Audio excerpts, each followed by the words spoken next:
ನಮ್ಮಿಂದ ಪರಿಪೂರ್ಣತೆಯನ್ನು ಬಯಸುವ ನಮ್ಮ ಕರ್ತನಾದ ಯೇಸು ಕ್ರಿಸ್ತನ ಅತ್ಯಧಿಕವಾದ ಕೃಪೆಯೂ ಸಮಾಧಾನವು ತಮಗೂ ತಮ್ಮ ಕುಟುಂಬದ ಪ್ರೇರೆಲ್ಲರಿಗೂ ಹೆಚ್ಚೆಚ್ಚಾಗಿ ಉಂಟಾಗಲಿ.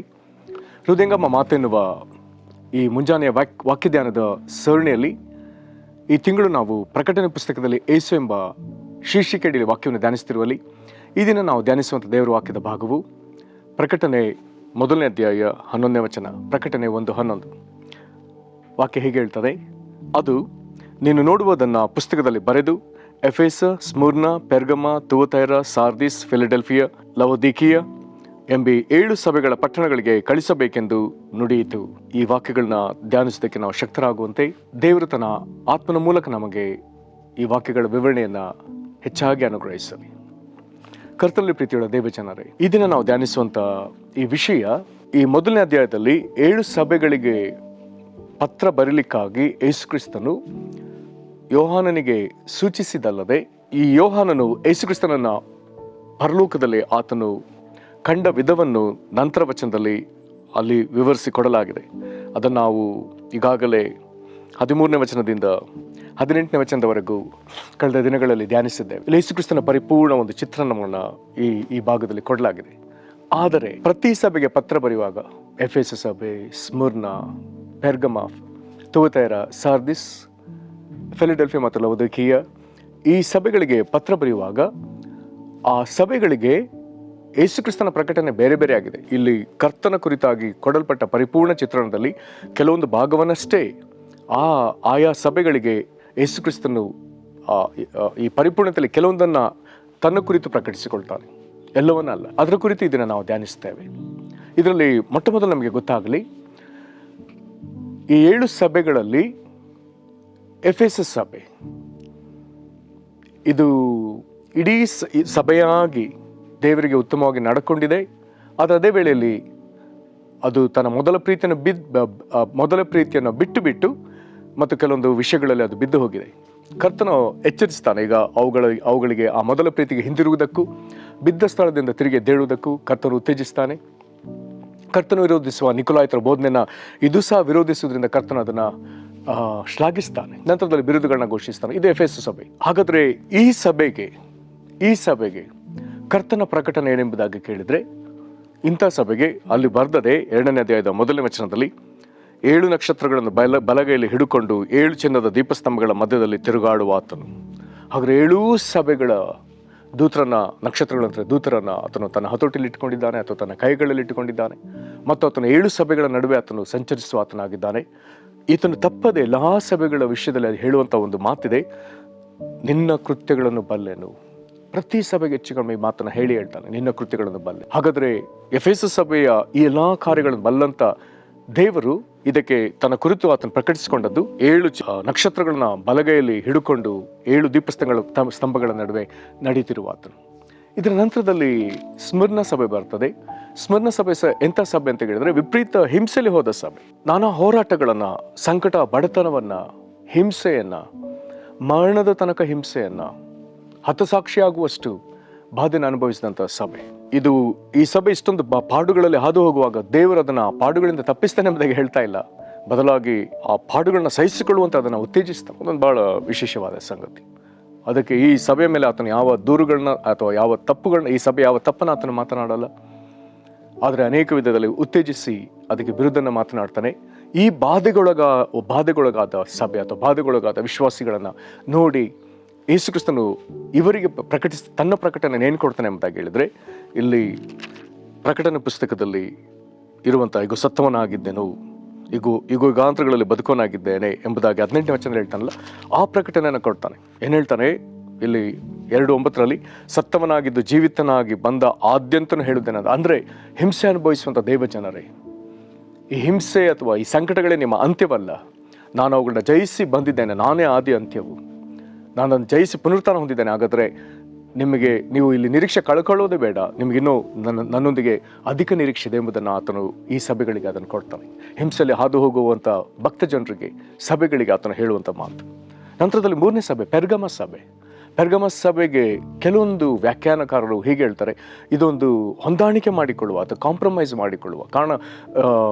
ಕೆಲವು ಅರ್ಥಗಳಲ್ಲಿ ಪೆರ್ಗಮ ಸಭೆಗೆ ಒಂದು ಅರ್ಥ ಮದುವೆ ಅಂತ ಬರ್ತದೆ. ಮದುವೆ ಎಂಬುದಾಗಿ ಬರುವಾಗ ಅದಕ್ಕೆ ಅದರ ವಿವರಣೆಯನ್ನು ವಿಸ್ತರಿಸಿ ಹೇಳುವಾಗ ಅದು ಹೊಂದಾಣಿಕೆ ಮಾಡಿಕೊಂಡದ್ದು. ಒಂದು ಹುಡುಗ ಒಂದು ಹುಡುಗಿ ಮದುವೆ ಆಗುವಾಗ ಇಬ್ಬರಲ್ಲಿ ನಾನಾ ವ್ಯತ್ಯಯಗಳಿರ್ತದೆ, ಆದರೂ ಅವರಿಬ್ಬರು ಒಬ್ಬರಿಗೊಬ್ಬರು ಹೊಂದಿಕೊಳ್ತಾರೆ. ಅದನ್ನು ಕಾಂಪ್ರಮೈಸ್ ಎಂಬುದಾಗಿ ಕರೀತಾರೆ. ಕಪ್ಪನ ಹುಡುಗ, ಬೆಳ್ಳಗಿನ ಹುಡುಗಿ, ಬಹಳ ಇಬ್ಬರಲ್ಲಿ ಯಾರಾದರೂ ಒಬ್ಬರು ತುಂಬ ಓದಿರ್ತಾರೆ, ಕೆಲವರು ವಿಪರೀತ ಕಡಿಮೆ ಓದಿರ್ತಾರೆ. ಕಾಂಪ್ರಮೈಸ್ ನಾನಾ ಕಾರಣಗಳಿಗೆ ಅವರು ಯಾವ ಕಾರಣಕ್ಕೆ ಅವರು ಇಬ್ಬರು ಒಂದಾದರೂ ಹೇಳಲಿಕ್ಕೆ ಸಾಧ್ಯವಿಲ್ಲ. ಹಾಗಾದ್ರೆ ಈ ಹೊಂದಾಣಿಕೆನ ಹಿಡಿದು ಇಲ್ಲಿ ಪೆರ್ಗಮ ಸಭೆಗೆ ಹೇಗೆ ಹೇಳ್ತಾರೆ ಎಂಬುದಾಗಿ ಹೇಳಿದ್ರೆ, ಇದು ನಾನಾ ಸಂಗತಿಗಳನ್ನ ಸಭೆಯೊಳಗೆ ಅಲ್ಲಿವರೆಗೂ ಇಲ್ಲದ ಸಂಗತಿಗಳನ್ನ ಸಭೆಯೊಳಗೆ ತಕ್ಕೊಳ್ತು. ಈ ಕಡೆ ದೇವರು ಬೇಕು, ಬೇರೆ ಸಂಗತಿಗಳು ಬೇಕು. ಎಫೆಸಸ್ ಸಭೆ ನಿಕೊಲಾಯಿತರ ಬೋಧನೆ ಬೇಡ ಅಂತ ಹೋದ್ರೆ ಇವರು ನಿಕೊಲಾಯಿತರ ಬೋಧನೆ ಅಂಗೀಕರಿಸಿದ್ರು. ಇವರಲ್ಲಿ ಕೆಲವರು, ಎಲ್ಲರಲ್ಲ. ಮತ್ತು ಬೀಳಾಮನ ಬೋಧನೆಯನ್ನ, ಹಣದ ಭ್ರಾಂತಿಗೆ ಸಂಬಂಧಪಟ್ಟ ಸಂಗತಿಗಳನ್ನ ಇವರು ಅಂಗೀಕರಿಸಿದ್ರು. ಈ ಸಭೆಗೆ ದೇವರು ಯಾವ ರೀತಿ ಯೇಸು ಕ್ರಿಸ್ತನ ಹೇಗೆ ಪ್ರಕಟಿಸಿಕೊಳ್ತಾನೆ ಎಂಬುದಾಗಿ ಹೇಳಿದ್ರೆ, ಇಲ್ಲಿ ಪ್ರಕಟಣೆ 1ನೇ ಅಧ್ಯಾಯದಲ್ಲಿ 10ನೇ ವಚನದಲ್ಲಿ ಆತನ ಬಾಯೊಳಗಿಂದ ಹದವಾದ ಇಬ್ಬಾಯಿ ಕತ್ತಿ ಹೊರಡುತ್ತಿತ್ತು. ಈ ಒಂದು ಪ್ರಕಟಣೆಯೊಂದಿಗೆ ಈ ಕ್ರಿಸ್ತನು ಈ ಪ್ರಕಟಣೆಯಲ್ಲಿ ಪ್ರಕಟಿಸಿಕೊಳ್ತಾನೆ. ಹಾಗಾಗಿ ಪೆರ್ಗಮ ಸಭೆಗೆ ಆತನ 13ನೇ ವಚನದಲ್ಲಿ 2:13 ಹೇಳ್ತಾನೆ, ಹದವಾದ ಇಬ್ಬಾಯಿ ಕತ್ತಿಯನ್ನು ಹಿಡಿದ ಆತನು. ಯಾಕೆ? ಮುಂದೆ ಆತನು 16ನೇ ವಚನದಲ್ಲಿ ಹೇಳ್ತಾನೆ, ತಿರುಗಿಕೊಳ್ಳದೆ. ಈ ಸಭೆಯಲ್ಲಿ ಯಾರ್ಯಾರು ತಿರುಗಿಕೊಳ್ಳಲ್ವೋ, ಮಾನಸಾಂತರ ಪಡಲಿಲ್ವೋ ಅವ್ರಿಗೆ ಹೇಳ್ತಾರೆ, ನಾನು ಬೇಗನೆ ನಿನ್ನ ಬಳಿಗೆ ಬಂದು ನನ್ನ ಬಾಯ ಕತ್ತಿಯಿಂದ ಅವರ ಮೇಲೆ ಯುದ್ಧ ಮಾಡುವೆನು. ಆತನ ಕೋಪ.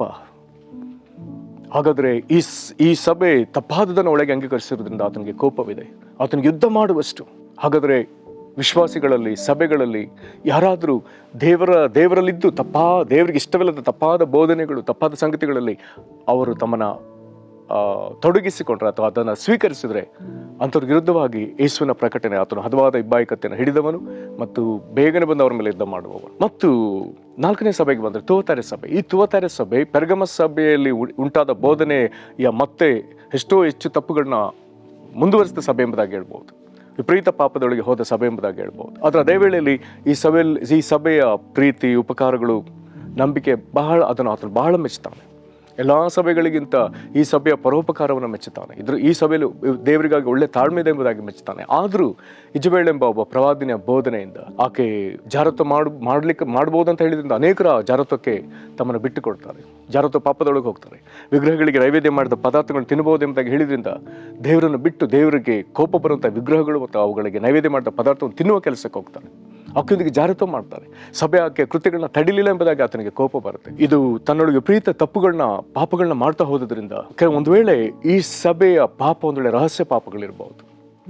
ಹೊರಗಿನ ಹೊರಗಿನ ತೋರಿಕೆ ಒಂದು, ಒಳಗಿನ ನಡವಳಿಕೆ ಒಂದು. ಹಾಗಾಗಿ ಈ ಸಭೆಯ ಪ್ರಕಟಣೆ ಏನೆಂಬುದಾಗಿ ಹೇಳಿದ್ರೆ ಇಲ್ಲಿ ಬರ್ತದೆ, ಪ್ರಕಟಣೆ 1ನೇ ಅಧ್ಯಾಯದ 15ನೇ ವಚನದಲ್ಲಿ, ಕಣ್ಣುಗಳು ಬೆಂಕಿ ಉರಿಯಂತೆಯೋ ಆತನ ಪಾದಗಳು ಕುಲಿಮೇಲೆ ಕಾಯಿಸಿದ ತಾಮ್ರದಂತೆಯೂ. ಹಾಗೆ ಈ ಪ್ರಕಟಣೆಯೊಂದಿಗೆ ಬರ್ತಾನೆ, ಅದನ್ನು ಹೇಳ್ತಾನೆ 18ನೇ ವಚನದಲ್ಲಿ, ಬೆಂಕಿ ಉರಿಯಂತಿರುವ ಕಣ್ಣುಗಳು, ತಾಮ್ರದಂತಿರುವ ಪಾದಗಳು ಉಳ್ಳ ದೇವಕುಮಾರ, ನ್ಯಾಯ ತೀರಿಸುವ ದೇವರು ಅಥವಾ ಅಂತರೀಂದ್ರಿಯವನ್ನ, ಹೃದಯವನ್ನ ಪರೀಕ್ಷಿಸುವ ದೇವರು. ಹಾಗಾಗಿ 23ನೇ ವಚನದಲ್ಲಿ ಆತನು ಹೇಳ್ತಾನೆ, ಇಲ್ಲಿ ಇದೆ 2:23, ಆಗ ನಾನು ಮನುಷ್ಯರ ಅಂತರೇಂದ್ರಿಯವನ್ನು, ಹೃದಯವನ್ನು ಪರೀಕ್ಷಿಸನಾಗಿದೆ ಎಂಬುದು ಎಲ್ಲಾ ಸಭೆಗಳಿಗೆ ಗೊತ್ತಾಗೋದು. ಆತನ ಮುಂದೆ ನಮ್ಮ ಯಾವ ರಹಸ್ಯ ಪಾಪವನ್ನು ಮುಚ್ಚಲಿಕ್ಕೆ ಸಾಧ್ಯವಿಲ್ಲ. ಹಾಗಾದ್ರೆ ಮೇಲ್ತೋರಿಕೆಯಲ್ಲಿ ಒಂದು ಭಕ್ತಿ ಜೀವಿತವಿದೆ, ಒಳ ನಡವಳಿಕೆಯಲ್ಲಿ ರಹಸ್ಯ ಪಾಪಗಳಿರುವುದಾದ್ರೆ ಆತನು ಇಲ್ಲಿಯೂ ಆತನು ಭಯಂಕರನಾಗಿದ್ದಾನೆ. ಕೊಲುಮೆಯಲ್ಲಿ ಕಾಯ್ತಿರುವ ತಾಮ್ರದಂತ, ಅಲ್ಲಿ ನಿರ್ದಿಷ್ಟವಾದ ಮಾತಿದೆ, ಪಾದಗಳು ಕೊಲುಮೆಯಲ್ಲಿ ಕಾಯಿಸಿದ ತಾಮ್ರದಂತೆ, ಬಹಳ ಕೋಪದ ಹೆಚ್ಚೆ ಅಂಥವ್ರನ್ನ ಆತನು ತುಳಿತಾನೆ. ಪ್ರೇರೆ ರಹಸ್ಯ ಪಾಪಗಳಲ್ಲಿದ್ದರೆ ಕ್ರಿಸ್ತನು ನಿನಗೆ ಇಂಥವನಾಗಿದ್ದಾನೆ. ನಂತರದಲ್ಲಿ 5ನೇ ಸಭೆ, 3ನೇ ಅಧ್ಯಾಯದ 1ನೇ ಭಾಗದಲ್ಲಿ ಸಾರ್ದಿಸ್ ಸಭೆ. ಈ ಸಾರ್ದಿಸ್ ಸಭೆ ಕುರಿತಾಗಿ ಹೇಳುವಾಗ ಇದರ ಹೆಸರು ಜೀವಂತನ ಎನ್ನುವಂಥ ಸಭೆ, ಆದರೆ ಇದು ಸತ್ಯಸ್ಥಿತಿಯಲ್ಲಿ ಇದೆಯಂತೆ. ಈ ಸಭೆಯಲ್ಲಿ ಯಾವುದೊಂದು ಇದು ಮಾಡುವಂಥ ಯಾವ ಕಾರ್ಯಗಳಲ್ಲಿ ಪರಿಪೂರ್ಣತೆ ಇಲ್ಲ ಎಂಬುದಾಗಿ ಹೇಳ್ತಾನೆ. ಇದು ಸತ್ಯಸ್ಥಿತಿಗೆ ತನ್ನನ್ನು ತೆಗೆದುಕೊಂಡು ಹೋಗಿದೆ, ಜೀವನ ಕಳಕೊಳ್ಳುವ ಸ್ಥಿತಿಗೆ ಇದು ತನ್ನ ತಕ್ಕೊಂಡೋಗಿದೆ. ಇಂಥ ಸಭೆಯನ್ನು ನೋಡಿ ಆತನು ಹೇಳ್ತಾನೆ, ಈ ಸಭೆಗೆ ಆತನು ದೇವರ 7 ಆತ್ಮಗಳು 7 ನಕ್ಷತ್ರಗಳು ಉಳ್ಳ ಆತ. ಇಲ್ಲಿಗೆ ಎಫೆಸ ಸಭೆಗೆ ಹೇಳಿದಂತೆ 7 ನಕ್ಷತ್ರ 7 ದೂತರನ್ನ ಹಿಡಿದ ಕರ್ತನು, ದೇವರ 7 ಆತ್ಮಗಳು ತಿರುಗಲು ಪುನರುಜ್ಜೀವನ ತರುವಂತವನಾಗಿ ಅಲ್ಲಿ ಆತನು ತೋರ್ಪಡಿಸಿಕೊಳ್ತಾನೆ. 6ನೇ ಸಭೆಗೆ ಬಂದರೆ ಎಲ್ಲ ಸಭೆಗಳಲ್ಲಿ 7 ಸಭೆಗಳಲ್ಲಿ ಒಂದು ವಿಭಿನ್ನವಾದ ಸಭೆ, ಪರಿಪೂರ್ಣವಾಗಿ ಪರಿಶುದ್ಧತೆಯನ್ನು ಕಾದುಕೊಂಡ ಸಭೆ, ಪರಿಪೂರ್ಣವಾಗಿ ದೇವರ ಮೆಚ್ಚುಗೆಯನ್ನು ಪಡೆದ ಸಭೆ. ಕರ್ತನ ಇದರ ಕುರಿತಾಗಿ ಯಾವ ಕೊರತೆಯನ್ನು ಹೇಳದೆ ಇದನ್ನು ಪರಿಪೂರ್ಣವಾಗಿ ಹೊಗಳ್ತಾನೆ. ಹಾಗಾದರೆ ಈ ಸಭೆನ ಆತನು ಪರಿಪೂರ್ಣವಾಗಿ ಹೊಗಳ್ತಾನೆ. ಇಂಥ ಸಭೆಗೆ ಯೇಸುಕ್ರಿಸ್ತನ ಪ್ರಕಟಣೆ ಏನಾಗಿದೆ ಎಂಬುದನ್ನು ಕೇಳಿದರೆ ಇಲ್ಲಿ 3ನೇ ಅಧ್ಯಾಯದ 7ನೇ ವಚನದಲ್ಲಿ ಹೇಳ್ತಾನೆ, ಪರಿಶುದ್ಧನು, ಸತ್ಯವಂತನು, ದಾವೀದನ ಬೀಗದ ಕೈ ಉಳ್ಳವನು, ಯಾರು ಮುಚ್ಚಕೂಡದಂತೆ ತೆರೆಯುವವನು, ಯಾರು ತೆರೆದಂತೆ ಮುಚ್ಚುವನಾಗಿರುವ ಆತನು. ಒಂದು ಪರಿಪೂರ್ಣ ಸಭೆಗೆ ಇದಕ್ಕೆ ಮಾತ್ರ ಈತನು ಬಹಳ ವಿಭಿನ್ನವಾಗಿ ತನ್ನ ಪ್ರಕಟಣೆ ಕೊಡ್ತಾನೆ. ಯೇಸು ಇಲ್ಲಿ ಪರಿಶುದ್ಧನು, ಸತ್ಯವಂತನು, ಆದರೆ ನಿತ್ಯನು, ದಾವೀದನ ಬೀಗದ ಕೈ ಉಳ್ಳವನು, ಯಾರು ಮುಚ್ಚದಂತೆ ತೆರೆಯುವವನು, ಯಾರು ತೆರೆದಂತೆ ಮುಚ್ಚುವನಾಗಿರುವ ಈ ಯೇಸು ಈ ಸಭೆಗೆ ವಿಶೇಷನಾಗಿ ಪ್ರಕಟನಾಗಿದ್ದಾನೆ. ಈ ಸಭೆಯನ್ನು ಆತನು ಮುಂದೆ ಬರುವ ಲೋಕವನ್ನೆಲ್ಲ ಪರಿಷ್ಕರಿಸೋದಕ್ಕೆ ಬರುವಂಥ ಸಂದರ್ಭ ಅಂದರೆ ಕ್ರಿಸ್ತ ವಿರೋಧ ಆಳ್ವಿಕೆಯಲ್ಲಿ ಇಂಥ ಸಭೆಯನ್ನು ಆತ ರಕ್ಷಿಸ್ತಾನೆ ಎಂಬುದಾಗಿ ಹೇಳ್ತಾನೆ. ಅಲ್ಲಿ ಬರ್ತದೆ 10ನೇ ವಚನದಲ್ಲಿ, ನೀನು ನನ್ನ ಸಹನ ವಾಕ್ಯಗಳನ್ನು ಕಾಪಾಡಿದ್ರಿಂದ ಭೂನಿವಾಸಿಗಳನ್ನು ಪರೀಕ್ಷಿಸೋದಕ್ಕಾಗಿ ಲೋಕದ ಮೇಲೆಲ್ಲ ಬರೋದಕ್ಕಿರುವ ಶೋಧನೆಯ ಸಮಯದಲ್ಲಿ ನಿನ್ನನ್ನು ತಪ್ಪಿಸಿ ಕಾಪಾಡುವೆನು. ಹಾಗಾದರೆ ನೀನು ಪರಿಪೂರ್ಣನಾಗಿ ದೇವರಾತ್ಮಭರಿತನಾಗಿ ದೇವರ ವಾಕ್ಯಭರಿತನಾಗಿ ನಡೀತಿದ್ರೆ ಕ್ರಿಸ್ತನು ನಿನಗೆ, ಯೇಸು ಕ್ರಿಸ್ತನು ಇಂಥವನಾಗಿ ನಿನಗೆ ಪ್ರಕಟಿಸಿಕೊಳ್ತಾನೆ. 7ನೇ ಸಭೆಗೆ ಬಂದರೆ ಲವೋದಿಕೀಯ ಸಭೆ. ಇದು ಮೇಲ್ನೋಟದಲ್ಲಿ ಬಹಳ ಸ್ಥಿತಿವಂತ ಸಭೆ, ತನಗೆ ತಾನೇ ಸ್ವನೀತಿಯಲ್ಲಿ ಹಿಗ್ಗುವ ಸಭೆ. ಆದರೆ ಕರ್ತನ ಹೇಳ್ತಾನೆ, ನೀನು ತಣ್ಣಗಲ್ಲ ಬೆಚ್ಚಗಲ್ಲ, ಉಗುರು ಬೆಚ್ಚಗಾಗಿದೆ, ನನ್ನ ಬಾಯೊಳಗಿಂದ ಕಾರ್ತಾನೆ ಅಂತ ಹೇಳ್ತಾನೆ. ಇದು ಒಳ್ಳೆ ವಸ್ತ್ರ ಆಗ್ತಾನೆ ಎಂಬುದಾಗಿ ನೆನೆಸ್ತದೆ, ಅದಕ್ಕೆ ಬೆತ್ತಲೆತನ ಅಂತಾರೆ. ಇದು ಬಹಳ ಐಶ್ವರ್ಯ ಅಂತ ಹೇಳ್ತಾನೆ, ಹೇಳಿಕೊಳ್ತದೆ, ಆದರೆ ಇದು ಕಡು ಬಡತನದಲ್ಲಿದೆ. ಇದೆಲ್ಲದರಲ್ಲಿ ಸರಿ ಇದೆ ಅಂತ ಹೇಳ್ತಾನೆ, ಕುರುಡು ಎಂಬುದಾಗಿ ಹೇಳ್ತಾನೆ. ಈ ಸಭೆಯಲ್ಲಿ ಯಾವುದು ಸರಿ ಇಲ್ಲ. ಈ ಸಭೆಗೆ ಸಂಬಂಧಪಟ್ಟ ಯಾರಲ್ಲಿಯೂ ದೇವರು ಯಾವುದನ್ನು ಮೆಚ್ಚುವುದಿಲ್ಲ. ಯಾವ ಹೊಗಳಿಕೆಯನ್ನು ತೆಗೆದುಕೊಳ್ಳೋದ, ಒಂದು ವೇಳೆ ಯಾವ ಹೊಗಳಿಕೆ ತೆಗೆದುಕೊಳ್ಳೋದ ಸಭೆ ಇದಾಗ್ತದೆ.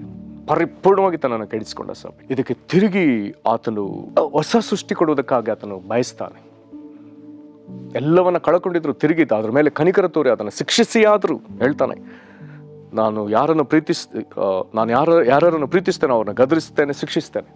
ಎಲ್ಲ ಕಳ್ಕೊಂಡಿರುವಂಥ ದೇವರ ದೃಷ್ಟಿಯಲ್ಲಿ ತನ್ನನ್ನು ಪರಿಪೂರ್ಣವಾಗಿ ಕೆಡಿಸಿಕೊಂಡಿರುವ ಈ ಸಭೆಯನ್ನು ಆತನು ತಿರುಗಿ ಗದರಿಸಿ ಶಿಕ್ಷಿಸಿ ಹೊಸ ಸೃಷ್ಟಿ ಮಾಡ್ತಾನೆ. ಹಾಗಾದರೆ ಈ ಸಭೆಗೆ, ಇಂಥ ವಿಶ್ವಾಸಿಗಳಿಗೆ, ಇಂಥ ಸಭೆಗಳಿಗೆ ಯೇಸುಕ್ರಿಸ್ತನ ಪ್ರಕಟಣೆ ಆಮೇನ್ ಅಂದರೆ ಸತ್ಯವಂತನು, ಅದು ತಿರುಗಿ ಸತ್ಯತೆಗೆ ಬರಬೇಕು. ಅಂದರೆ ನಂಬತಕ್ಕ ಸಾಕ್ಷಿಯು ದೇವರ ಸೃಷ್ಟಿಗೆ ಮೂಲನು, ಯೇಸುವೆ ನಂಬತಕ್ಕ ಸಾಕ್ಷಿ. ಹಾಗಾದರೆ ಕ್ರಿಸ್ತನಲ್ಲಿ ತಿರುಗಿ ಸರಿಯಾಗಿ ಅದು ಸೇರಿಕೊಳ್ಬೇಕಾಗ್ತದೆ.